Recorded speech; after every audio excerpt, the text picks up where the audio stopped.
जागेच्या वरती द्यायचं नाही, या 3 तिगड्यांचा असणारा खेळ होता. आमच्या स्ट्रॅटेजी प्रमाणे आम्ही महाविकास आघाडीचा भाग कधी नव्हतो, त्यांनी आम्हाला कधी करून घेतलं नाही. आम्हाला ज्यावेळेस बोलवलं होतं त्यावेळेस यांच्या जागा वाटून झाल्या होत्या. तुम्ही सगळेजण असताना बीजेपी बरोबर बसलेलात, मी कधीच बीजेपी बरोबर बसलेलो नाही आणि मला कोणीही थांबवू शकत नाही बीजेपी बरोबर बसवायला. हे का माझे बाप मंडळी नाही आहेत की मी त्यांचा पोरगा आहे आणि ते मला सांगतील आणि मी ऐकायचं आहे. वंचित बहुजन आघाडीचे अध्यक्ष संस्थापक प्रकाश आंबेडकर आता आपल्याशी बोलण्यासाठी आहेत आणि प्रकाश आंबेडकरांच्या भोवतीच आता सध्या महाराष्ट्रातील निवडणूक फिरते असं चिन्ह आहे. त्यांचं वजन ज्यांच्या बाजूला, त्यांचं पारडं जड. ते मध्ये राहिले तरीही काहींना प्रश्न आहे, ते एका बाजूला गेले किंवा दुसऱ्या कुठल्या बाजूला गेले तरीही काहींना प्रश्न आहे. पण आपण प्रकाश आंबेडकरांनाच विचारत की नेमकं ते कोणत्या बाजूला आहेत की ते मध्येच उभे आहेत. प्रकाशजी, स्वागत आहे बीबीसी मध्ये तुमचं. सगळ्यात पहिला प्रश्न की अजूनही स्पष्टता नाहीये की नेमकं तुम्ही महाविकास आघाडी सोबत युती करणार आहात का? वंचित बहुजन आघाडी, इंडिया अलायन्स किंवा महाविकास आघाडीमध्ये सामील आहे का? ज्या प्रकारे तुम्ही तुमचे उमेदवार आता 2 टप्प्यांमध्ये घोषितही केलेत, स्पष्टपणे तुम्ही इंडिया आघाडीमध्ये सामील होणार नाही असं चित्र स्पष्ट आहे. एक लक्षात घ्या की पहिल्यांदा परिस्थिती आपण लक्षात घेतली पाहिजे. काँग्रेसने पहिली लिस्ट जी जाहीर केली त्याच्यामध्ये काँग्रेसचे अध्यक्ष नाना पटोले यांचं असणारं नाव भंडारा गोंदियामध्ये डिक्लेअर करण्यात आलं. त्यांनी लढण्यास नाकार दिली. तीच परिस्थिती आपल्याला असणारं चंद्रपूरमध्ये दिसते. इम्प्रॉपर कॅन्डिडेट, आता मराठीला इम्प्रॉपर शब्द तेवढा अप्रोप्रिएट नसल्यामुळे इंग्रजी शब्द वापरतोय आणि कडवा नाही अशा स्वरूपामध्ये तो वापरतोय की इम्प्रॉपर कॅन्डिडेट देऊन त्या ह्याच्यामध्ये आपलं नुकसान करून घेतलं. आता समजा आम्ही जर त्या ठिकाणी नसतो असं धरून चाला, जर आम्ही त्या तिन्ही कॉन्स्टिट्युएन्सी मध्ये उमेदवार उभे केले नसते तर आज परिस्थिती काय झाली असती? Walk over to BJP. त्याच्यामुळे बीजेपीला सहजपणे तीन जागा मिळाल्या असत्या विदाऊट प्रयत्न करत. कारण का उमेदवार जे दिलेले आहेत ते सेकंड रेस मधले उमेदवार आहेत, फर्स्ट रेस मधले उमेदवार नाही आहेत. नाही, पण तुम्ही नेमकं सुचवू काय पाहताय? दुसरा मी येतोय त्याच्यामध्ये की एनसीपी भांडून रावेर घेतली, खडसेच्या नावाने घेतली. सुनबाई उभ्या राहिल्याबरोबर खडसे विड्रॉ. आणि मग कोण? तर एक ओल्ड हॉक म्हणून आहेत चौधरी, भुसावळचे माजी आमदार, त्यांचं नाव पुढे येते. मी असे अनेक मतदार सांगू शकतो. किंवा नांदेडचं घ्या की ज्यांचं चव्हाणांचं नाव जाहीर झालेलं आहे. He is a medical patient, त्यांना डायलिसिस वरती, ही इज ऑन डायलिसिस. प्रचार कधी करणार, स्वतःची तब्येत कधी बघणार? त्याच्यामुळे मला असणारं जे आम्हाला दिसतंय की मुंबईच्या सभेमधलं जे काही वक्तव्य आहे, मी आता उबाटाचं उदाहरण देत नाही, पण माझ्या समोरच त्या सगळ्या गोष्टी आहेत त्या ठिकाणी की आमचं मोदींचा विरोध नाही पण अदृश्य शक्तीला आमचा विरोध आहे.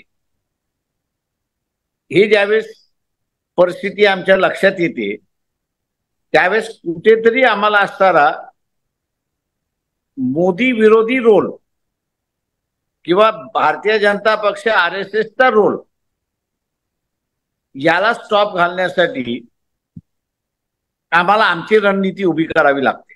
त्याच्यामुळे आम्हाला असणारं हे सगळे असतीचे निखारे लक्षात घेऊन आम्हाला आमची स्ट्रॅटेजी करायची आहे. कारण का आज मी असताना म्हणतोय की मी प्रत्येक मतदारसंघामध्ये 2-2.25 लाख 2.5 लाख मतं मायनस मुस्लिम घेऊन बसलेलो आहे. बरोबर. म्हणूनच मी तुम्हाला हा प्रश्न स्पष्ट आणि ऐकून घ्या आणि म्हणूनच वंचितला 3 जागेच्या वरती द्यायचं नाही, या 3 तिगड्यांचा असणारा खेळ होता. आणि ज्यावेळेस आम्ही वॉकओव्हर होणार असं ज्यावेळेस त्यांच्या लक्षात आलं की Vanti is now going to play a different role, त्यावेळेस मध्ये आम्ही तेही मीडिया मार्फत की आम्ही 5 देतो, 4 देतो, 6 देतो, 7 देतो, 9 देतो, अशा आकडेवारीचा खेळ त्या ठिकाणी सुरुवात झाला. पण त्याची चर्चा आमच्याशी नाहीये.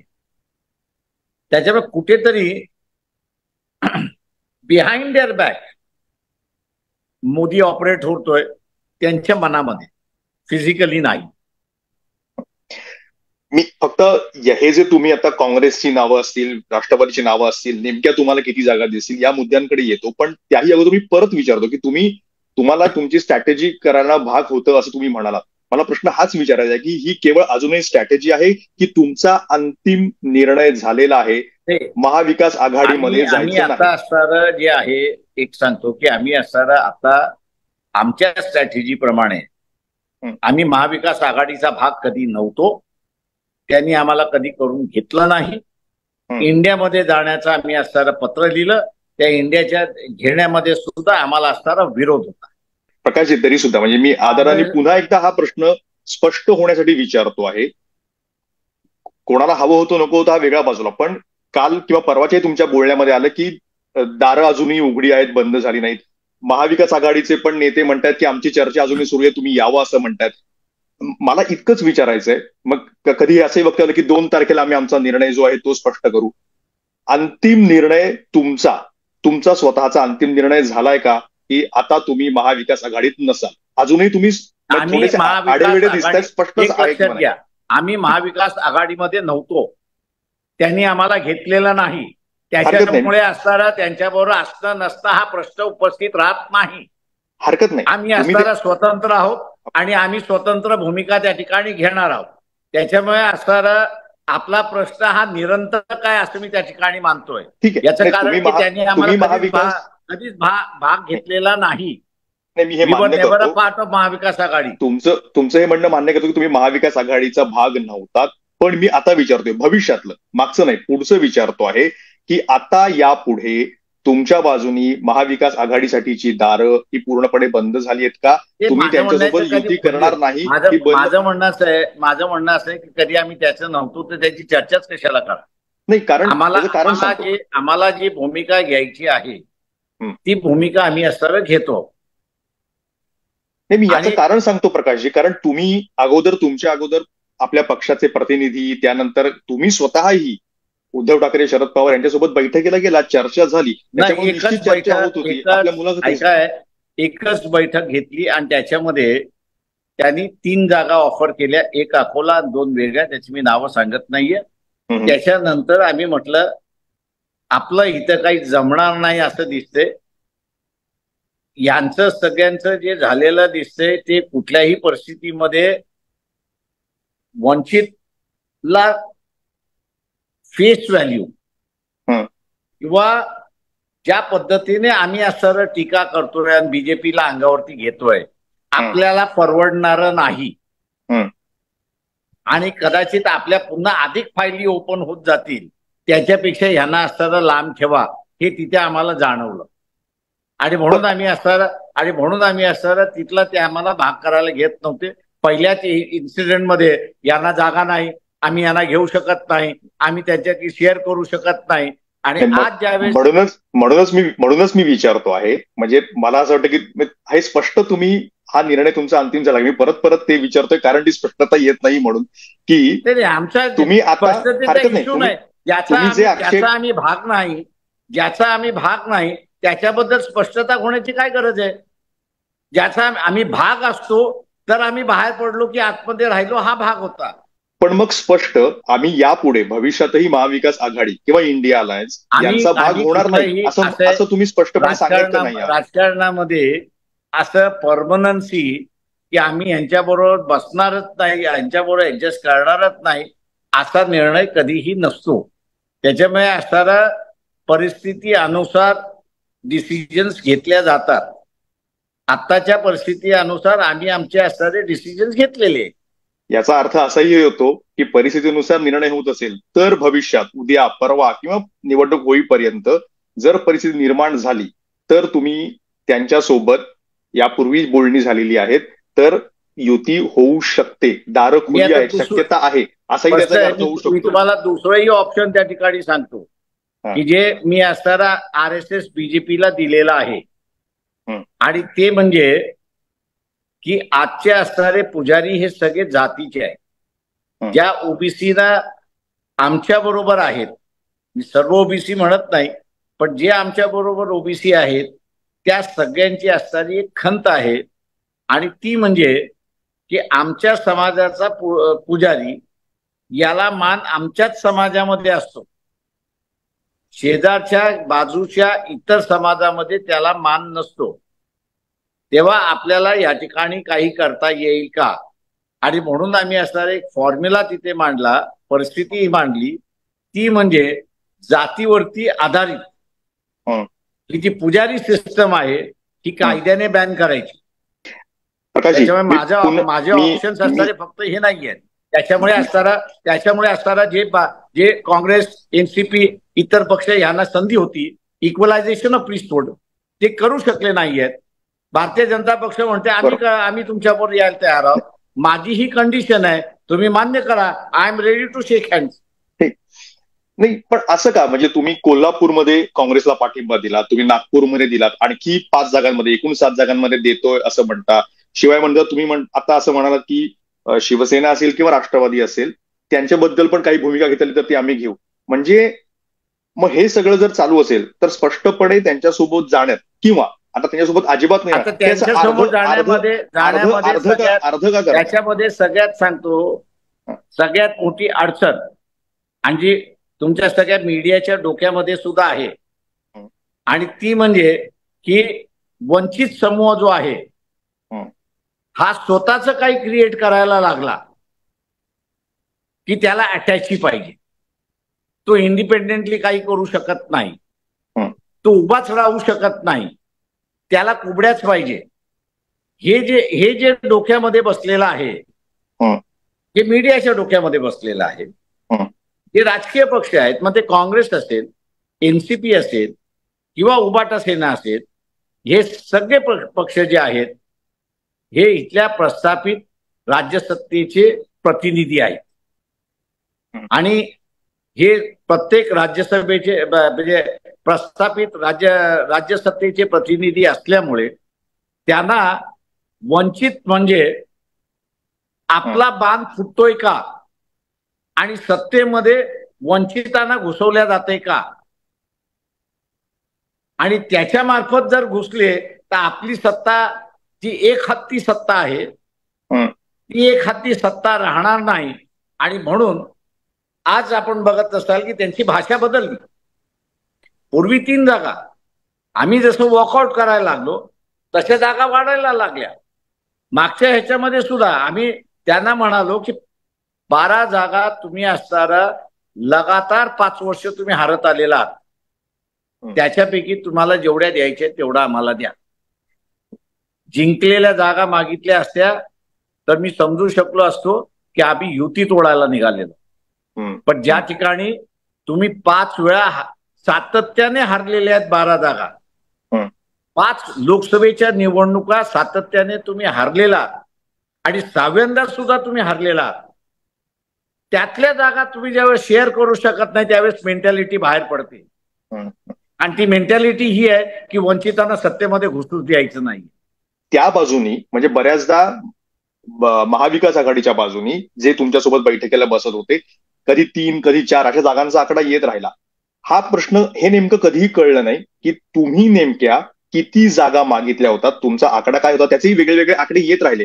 पण तुमच्या तोंडून म्हणजे तुम्ही स्पष्टपणे जर सांगितलं की नेमक्या तुम्ही किती जागा मागितल्या होत्या आणि कोणत्या जागा मागितल्या होत्या आणि कोणत्या जागा मागितल्या होत्या. मयुरेश ऐकून घ्या, आम्हाला ज्यावेळेस बोलवलं होतं त्यावेळेस यांच्या जागा वाटून झाल्या होत्या. 15 जागेवरती सेना आणि काँग्रेस यांचे मतभेद होते. 5 जागेवरती काँग्रेस, एनसीपी आणि उद्धव ठाकरे शिवसेना यांचे मतभेद होते. त्याच्यामुळे यांच्या सीट वाटप झाल्या होत्या, यांचे मतभेदाचे मिटत नव्हते. त्यावेळेस त्यांनी आम्हाला ते झाकण्यासाठी आम्हाला बोलवलं, आणि नॅरेटिव्ह तुमच्या पुढे सगळं सांगितलं की वंचितने आम्हाला सांगितलं. तिथेही आम्ही असताना तुम्ही एक पॉइंट मिस करताय की आम्ही पत्र लिहिलं यावेळेस, मुद्दा म्हणून हवेत ठेवलं नाही की तुम्ही आम्हाला ज्यावेळेस घेत नव्हता त्यावेळेस 48 जागांपैकी 27 जागा याच्यावरती आमची पूर्ण तयारी झालेली आहे. बरोबर, ते तुमचं पत्रही आलं होतं. 27 जागेपैकी तुम्ही कुठच्या जागा आमच्याशी शेअर करू शकता याची तुम्ही माहिती द्या. कोण नाही म्हणते आम्ही दिलं नाही? कोण म्हणते आम्ही दिलं नाही? आम्ही बाहेर पडलेलो नाही. त्यांचं अजूनही घोंगडं भिजलेलं नाही, भिजत पडलेलं आहे. त्यांच्या अजूनही कलेक्टिव्ह लिस्ट बाहेर पडलेली नाही. प्रत्येक पार्टी एकमेकाला असताना लढतोय आणि तरी तुम्ही आम्हाला म्हणताय की तुम्ही त्याचे पाठ का नाही झालात. अरे नाही, तर मी विचारतोय, मी तसं मी म्हणत नाही, मी विचारतो असं आहे की आपल्यातर्फे किती जागांची आणि कोणत्या मतदारसंघांची मागणी केली गेली होती. तिथे असं आहे, तिथे ज्यावेळेस त्यांचं जुळलं नाही तर आम्ही त्याच्यामध्ये भर घालून कशाला जायचं. आम्ही तुम्हाला जे त्यावेळेस पासून सांगत होतो की यांचं भांडणं मिटलेली नाही, यांची ऍडजस्टमेंट झालेली नाही. हे नुसतं असताना वेळ काढूपणा बघत आहेत. त्याला तुम्ही असताना विश्वास ठेवायला तयार नाही आणि आजही तुम्ही म्हणायला तयार नाही आहात की एवढे दिवस यांनी आम्हाला असताना फसवलं म्हणून. महाविकास आघाडीच्या घटक पक्षाने आम्हाला फसवलं, मीडियाला फसवलं, मीडियाला चुकीच्या माहिती दिली, मीडियाला असताना रॉंग ब्रीफिंग करत बसले, असं तुम्ही म्हणायला आजही तयार नाही आहात. आता पुढचा एक प्रश्न जो आक्षेप म्हणा किंवा जे निरीक्षण म्हणा किंवा जे विश्लेषण कायम सातत्यानं 2019 पासून आजपर्यंत होते, जे पुन्हा होत आहे की तुमची महाविकास आघाडी सोबत युती होत नाहीये बघ, ज्यावेळेस किंवा नाही झाली तर काय होतं ते म्हणजे की बरीचशी मतं जी आहेत ती जी विशेषतः काँग्रेस किंवा राष्ट्रवादीकडे जे पारंपरिक मतं असं जे म्हटलं किंवा त्या बाजूला जातात ती मतं तुमच्याकडे वंचित बहुजन आघाडीकडे येतात आणि मग परिणामी त्याचा तोटा हा काँग्रेस राष्ट्रवादीला होतो, यांच्यासोबत तुम्ही वास्तविक युतीची चर्चा किंवा बोलणी चालली होती आणि दोघं मिळून एकत्र भाजप विरुद्ध लढत असताना सुद्धा त्याचा फायदा जो आहे हा भाजपला होतो आणि 2019च्या निवडणुकांमध्ये ते घडलेलं आहे. अशा प्रकारचं निरीक्षण आक्षेप हा नोंदवला जातो. यावर आता तुमचं सगळं नॅरेटिव्ह हे चुकीचं आहे, ऍब्सोल्यूटपणे चुकीचं आहे. बीजेपीने न मागता एनसीपीने पाठिंबा दिला हे का नाही लोकांना रिमाइंड करत? तुम्ही केलंय का कधी त्याच्यामध्ये? बाळबोध आम्ही नाही होत की मिड टर्म पोल झाला, मिड टर्म पोल झाला, मिड टर्म पोल कोणाला त्याची चिंता आहे? नाही, पण ते तुम्ही काँग्रेस ऐकून घ्या आता प्लीज ऐकून घ्या. ते तुमचं अटॅकिंग नाहीये त्या ह्याच्यामध्ये. महत्वाच्या बिलांवरती अनेक वेळा काँग्रेस पार्टी वॉकओव्हर केली आणि बीजेपीला असताना फील्ड डे दिला. माझं म्हणणं नाही, माझं म्हणणं ठीक आहे की त्यांची ऍब्सोल्यूट मेजॉरिटी आहे, त्याच्यामध्ये ते काही पास करू शकतात, पण तुम्ही असताना बेल तर दाबायला सांगू शकता, वोट तर घ्यायला सांगू शकता, अधिकृतरित्याने तुम्ही असताना त्या ठिकाणी हे करू शकता. तुम्ही वॉकओव्हर करताय म्हणजे काय? Indirectly you are supporting. तुम्ही सगळेजण असताना बीजेपी बरोबर बसलेला, मी कधीच बीजेपी बरोबर बसलेलो नाही आणि मला कोणीही थांबवू शकत नाही बीजेपी बरोबर बसवायला. हे का माझे बाप मंडळी नाही आहेत की मी त्यांचा पोरगा आहे आणि ते मला सांगतील आणि मी ऐकायचं आहे. मी माझा आहे आणि आमचा पक्ष आमचा आहे, आम्ही आमची भूमिका घेऊ शकतो. जे असताना काँग्रेस बीजेपी बरोबर गेलेले आहेत त्यांनी आम्हाला शहाणपणा शिकू नये. त्या सगळ्या याच्यामध्ये आम्हाला आता संविधान वाचवायचं आहे, अमुक वाचवायचं, तर अरे एवढे दिवस तुम्ही त्यांच्या बरोबर बसलात त्यावेळेस तुमच्या लक्षात आलं नाही? आता त्यांनी तुमच्या पाठीमागे इन्क्वायऱ्या लावल्या, समुख लावलं, सगळ्या लावल्या आणि जेलमध्ये जाण्याची परिस्थिती आल्यानंतर आता तुम्हाला असताना संविधान वाचवावं आणि आंबेडकरांनी वाचवलं पाहिजे ही भूमिका तुम्ही त्या ठिकाणी घेताय. मग मी वाचवायचं म्हणाल्यानंतर मग मी सांगतोय तसं ऐका ना, ते का नाही करत आहात? तिथे कशाला तुम्ही मला सांगताय की आम्ही सांगू ते तुम्ही करा? राहिला तिसरा प्रश्न त्याच्यामध्ये, काँग्रेस आणि ओबाटा एवढं त्यांना वाटतंय की संविधान वाचलं पाहिजे. अरे तुम्ही मोदीवरती टीकाही करू शकत नाही, खोक्यामध्ये अजून अडकलेला आहात. तुम्ही नका कॉन्टेस्ट करू, आम्ही कॉन्टेस्ट करतो, द्या ना पाठिंबा आम्हाला. तुम्हाला कोणी थांबवलंय? आम्ही इलेक्शन नाही लढत, आम्ही असणारा वंचितला पाठिंबा देतो का ते करत नाही आहेत? तुम्हाला संविधान वाचवायचं आहे ना? तुम्हाला बीजेपी आणि RSSचं गव्हर्नमेंट घालवायचं आहे ना? मागच्या निवडणुकीमध्ये 8 मतदारसंघ आम्ही हारलो just because of NCP and Congress. त्यांच्याकडे फक्त मुस्लिम मतं गेली, हिंदू मतं गेलीच नाही. आणि आमच्याकडे असणाऱ्या त्या मतदारसंघामध्ये बीजेपीचे तोडून हिंदू मतं आम्ही असणारे घेतलेली आहेत. आम्ही हारलो ते आहे, ते नॅरेटिव्ह कधी तुम्हाला लोकांचं येत नाही. तर काँग्रेस आणि एनसीपी हारली. अरे हे बीजेपी बरोबर जाणारे पक्ष आहेत ना, बीजेपीला घाबरणारे पक्ष आहेत ना, हे का विसरताय तुम्ही? मी प्रश्न असा विचारतो, प्रश्न असा आहे की महाविकास आघाडीतले पक्ष असतील आणि वंचित बहुजन आघाडी असेल, हे भाजपच्या विरोधात निवडणूक लढतायत, भूमिका जाहीरपणे घेतलेली आहे. तुम्हाला आज जर हे वेगळे, तुम्हाला उदाहरण दिलं, 2014 मध्ये असताना एनसीपीने पाठिंबा दिला. आज जे उभाटा सेना जे आहे ते गेले 25 वर्ष बीजेपी बरोबर समझोत्यामध्ये होते, हे का विसरताय? आणि त्यांच्याकडून तुम्ही अपेक्षा करताय की त्यांनी लढावं, आणि आम्ही आयुष्यभर जे लढत आलो ते लढत नाही, ते त्यांना पाठिंबा देत आहेत, हे तुमचं नॅरेटिव्ह आहे. म्हणून मी मगाशी शब्द वापरला की आम्हाला कोण थांबवू शकतं बीजेपी बरोबर जाण्यापासून? आम्हाला स्वतःहूनच. हे ऐकाय, हे तुम्ही मान्य करायला तयार नाहीये. मला प्रश्न मी पुन्हा विचारतो पहिल्यापासून आणि पूर्ण करतो, तो म्हणजे की वंचित बहुजन आघाडी असेल किंवा महाविकास आघाडी असेल, हे भाजपच्या विरोधात आता निवडणुकीमध्ये आहेत, तशा भूमिका पण घेतलेल्या आहेत. प्रश्न असा येतो की जर हे दोघे वेगवेगळे लढले, एकत्र लढले नाहीत, वंचित बहुजन आघाडी आणि महाविकास आघाडी, तर जी भाजप विरोधात मतं आहेत त्याची विभागणी होईल का आणि त्याचा फटका या दोघांनाही बसेल का, म्हणजे वंचित बहुजन आघाडी आणि महाविकास आघाडी? मला एक सांगा, आता इलेक्ट्रल बॉन्डचा असणारा फ्रॉड हा सुप्रीम कोर्टाने वापरलेला शब्द, माझा शब्द नाही, त्याच्यामधनं माहिती आलेली आहे. Has any party made an issue out of it? जसं 2014ला 2012 मध्ये 2G स्कॅमचा इश्यू झाला आणि हे गव्हर्नमेंट पलटलं. म्हणजे लोक करप्शन वरती सेन्सिटिव्ह आहेत. या सगळ्या ह्याला कुठल्या पॉलिटिकल पार्टीने काय इश्यू केलाय? एक वंचित बहुजन आघाडीने केलेला आहे आणि एक लालू प्रसाद यादव RJDने केलेला आहे. दुसरं कुठल्या पॉलिटिकल पार्टीने केलेलं आहे? स्टॅलिननी केलेलं आहे तिथे. दुसरं जे आहे त्याच्यामध्ये की 2014 ते 2023 या दरम्यान राज्यसभेमध्ये उत्तर दिलेलं आहे की 13 लाख फॅमिलीज की ज्यांची इस्टेट होती, सगळ्या होते, हे सगळे सोडून भारताचं नागरिकत्व सोडलं आणि परदेशात होऊन गेले 10 वर्षाच्या कालावधीमध्ये. Is that an issue?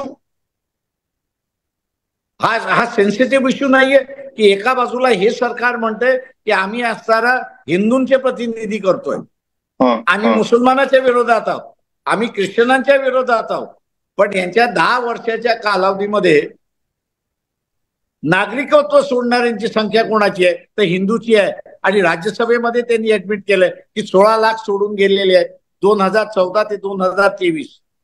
Do you think that we should believe this parties? त्याच्यामध्ये असणारा दुसरा, इव्हन आता नोटबंदीच्या संदर्भातलं सुप्रीम कोर्टाने पुन्हा म्हटलंय की दॅट इज इलिगल. हे सरकार हे म्हणायला तयार आहे का? ठीक आहे, सुप्रीम कोर्टाने इलिगल म्हटलेलं आहे, सरकार आम्हाला द्या, आम्ही पुन्हा त्यांना सरळ लीगल करतो. हिंमत आहे का ह्यांची घेण्याची? आणि तुम्ही मला सांगणार आहात की नाही हे फक्त असणारा यांना ऍडमिशन घेत, बीजेपी ऍडमिट देत नाहीये म्हणून हे विरोधी आहेत त्या ठिकाणी. कुठले इश्यू रेस केलेले आहेत तुम्ही जे सेन्सिटिव्ह लोकांच्या दृष्टिकोनातून जे सेन्सिटिव्ह इश्यू आहे त्याला हातच घातलेला नाही. तुम्ही हे म्हणायला तयार नाही आहात, तुम्ही हे म्हणायला तयार नाही आहात की हा अजेंडा, तुमचा एजेंडा का होत नाही हे तुम्ही ना शरद पवाराला विचारायला तयार आहात, ना तुम्ही राहुल गांधीला विचारायला तयार आहात. ना तुम्ही असताना उद्धव ठाकरेंना विचारायला तयार आहात की why is this not your agenda. मी यासाठी पण हे विचारतोय की तेवढी 2019 हिंमत ठेवा. माझं म्हणणं ऐकून घ्या. तेवढी हिंमत ठेवा. तुम्हाला मोदी आतमध्ये टाकणार नाही याची गॅरंटी मी देतो तुम्हाला. मी मी मी हा प्रश्न यासाठी विचारतो की 2019च्या लोकसभेच्या निवडणुका असतील, विधानसभेच्या निवडणुका असतील, हे ज्या मतविभाजनाबद्दल काय बोलत होतं याचा नुकसान तुम्हालाही झालं. कारण वंचित बहुजन आघाडी ज्यावेळेस MIM सोबत लोकसभेच्या निवडणुकीमध्ये एकत्र होती, तिथंही बऱ्याच ठिकाणी चांगली मतं मिळून सुद्धा बऱ्याच ठिकाणी विजय मिळवता आला नाही. तेच जे इतर बाकी विरोधी पक्ष होते त्यांच्या बाबतीत पण झालं. सो हा मतविभाजनाचा फटका तुम्हालाही आणि मग यावेळेस जे आता विरोधी पक्ष आहेत त्यांना पण आहे. म्हणून हा प्रश्न विचारतो 19च्या निवडणुकीच्या ह्याच्यामध्ये यावेळेस आमच्या म्हणजे मुस्लिम समाज हा जो मागच्या यांच्या बाजूला होता तो यावेळेस 100% इथे असताना शिफ्ट झालेला. त्याच्यामुळे we are in a better position आत्ताच्या स्टेजमध्ये. आणि तुम्ही जे म्हणालात या ठिकाणी की मागच्या ह्याच्यामध्ये आम्ही नेहमी बिलीव्ह करत असतो की रिलिजियस अजेंडा हा फोरफ्रंट वरती येतो जे when there is a state contest. का त्यावेळेस एका बाजूला मुस्लिम तुष्टीकरण, ख्रिश्चन तुष्टीकरण आणि दुसऱ्या बाजूला हिंदुनायझेशन हा सरळ सरळ डायव्हर्सिफाईड अजेंडा असतो. ज्यावेळेस मल्टी कॉन्टेस्ट ज्या ज्या ठिकाणी होतात त्या ठिकाणी असणारा रिलिजियस अजेंडा हा कॅज्युअलिटी असतो. आणि म्हणून आज तुम्ही बघत असाल की रिलिजियस अजेंडा महाराष्ट्रापुरता चालत नाहीये. रामाचं मंदिराचं उद्घाटन झालं, but that is not becoming an issue in Maharashtra election. इथे असणारा बेरोजगारी, शेतकऱ्यांचे प्रश्न आणि जे अनैतिक राजकारण चाललंय त्याचा असणारा इश्यू या ठिकाणी चाललेला आहे. त्याच्यामुळे तुम्हाला आज असणारा म्हणता येत नाही. येस, 2019 मध्ये मोदी हॅड एन इमेज आणि त्याच्यामुळे मोदी इमेजवरती त्या ठिकाणी झालंय. आज 2024 मध्ये मोदी इमेज पूर्णपणे क्रॅक करण्याची संधी आल्यानंतर आणि पूर्णपणे मलिन करण्याची संधी आल्यानंतर भाषणं काय होतात आहेत की आमचं मोदीशी वाकडा नाही, अदृश्य शक्तीशी आमचा असणारा वाकडा आहे. त्याच्यामुळे असणारा जे काही 2014-2019 ला काँग्रेस पक्षाचे असणारे राहुल गांधी यांचं जे नेतृत्व होतं त्याला जे खुजं करण्याचं असणारी जी मेथोडॉलॉजी वापरली होती ती आज मेथोडॉलॉजी तुम्हाला असणारं नरेंद्र मोदीच्या इमेजच्या संदर्भात येते. ती का वापरत नाही आहात? ते गट्स का तुम्ही दाखवत नाही आहात? ते फोरफ्रंट वरती तुम्ही काय येत नाहीये?